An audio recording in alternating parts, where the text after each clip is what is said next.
We are here at the Cityville Science Fair, and we were lucky enough to run into Professor Xavier Lyre. Thank you for the invitation. Professor, people have been talking for a while now about the idea that we might be living in a simulation. Yes, the idea that the universe might be a simulation is not just a science fiction concept.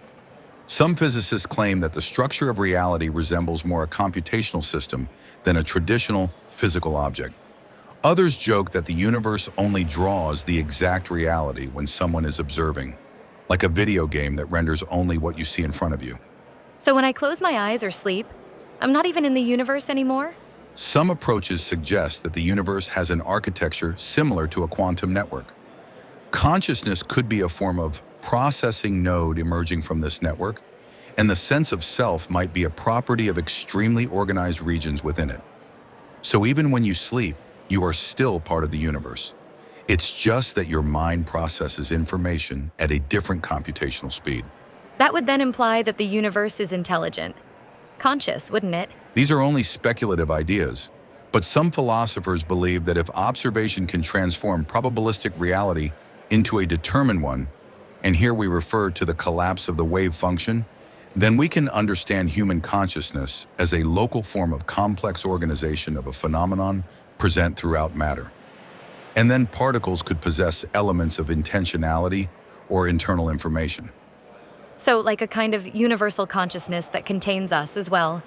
We are thought by it at the same time as we think about it ourselves.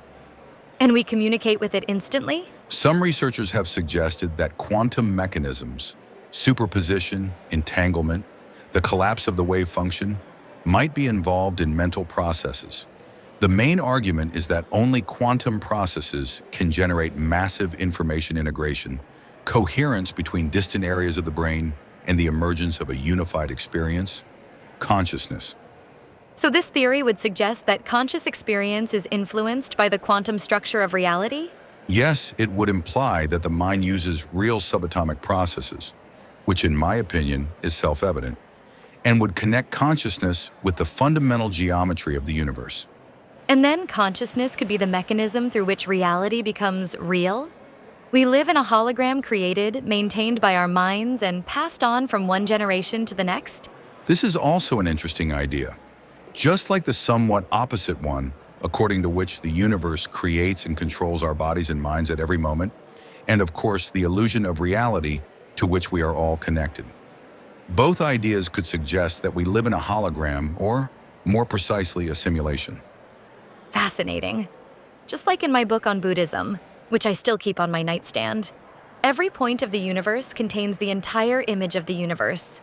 Or the world is like a soap bubble, a mirage, a dream, a reflection. Yes, it is possible that practitioners of ancient religions had, through various practices, intuitions pointing in these directions long before Einstein discovered the constancy of the speed of light. The only difference is that today we have sophisticated laboratories where we can actually prove these things, if we want to. Professor Xavier, thank you. It has been a real pleasure talking to you. Thank you for the invitation. This was Mira Popesco. Back to the studio.